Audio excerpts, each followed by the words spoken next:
উদ্দিন সাহেব আছেন। তো এই মানে আজকের দিনে আচ্ছা যাই হোক, তো আজকের দিনে 15ই আগস্ট এই বহু প্রতীক্ষিত যে স্বাধীনতা, 200 বছর ইংরেজদের বিরুদ্ধে লড়াই করে আমরা এই স্বাধীনতাটা পেয়েছিলাম।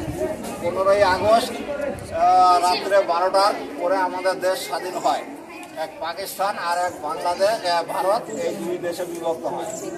তো সেই আমাদের স্বাধীনতা এবং তোমরা এই যে ভবিষ্যৎ নাগরিক, আমাদের দেশের ইতিহাসটা জানা দরকার, স্বাধীনতা কীভাবে এসেছিল। দীর্ঘদিনের সংগ্রামের পরে, দীর্ঘদিন ইংরেজদের অত্যাচারের বিরুদ্ধে 190 বছর ইংরেজরা শাসন করেছিল।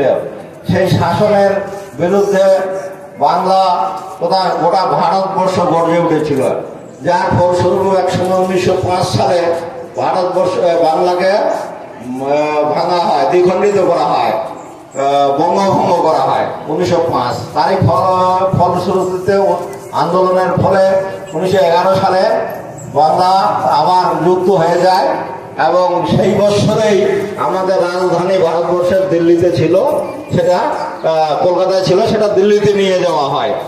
সেই থেকে আমাদের যে বাংলার যে রাজধানীর গুরুত্বটাও কমে যায়।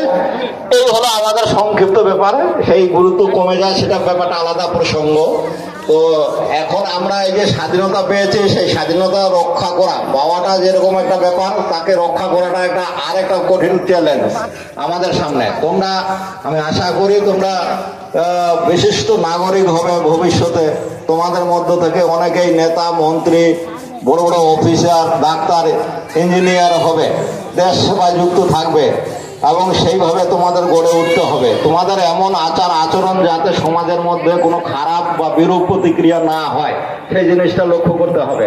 শিক্ষক হিসাবে আমরা তোমাদেরকে যেটুকুই শিক্ষাদান করে থাকি, সেইটুকু পুরোটা পেয়েছি কিনা জানি না, কিন্তু যা দিয়েছি, যা নিয়ম কানুনের কথা বলেছি, সেটা মেনে চললে অনেকটা কাজ দেবে, এইটুকু আমি আমার ধারণায় বলতে পারি।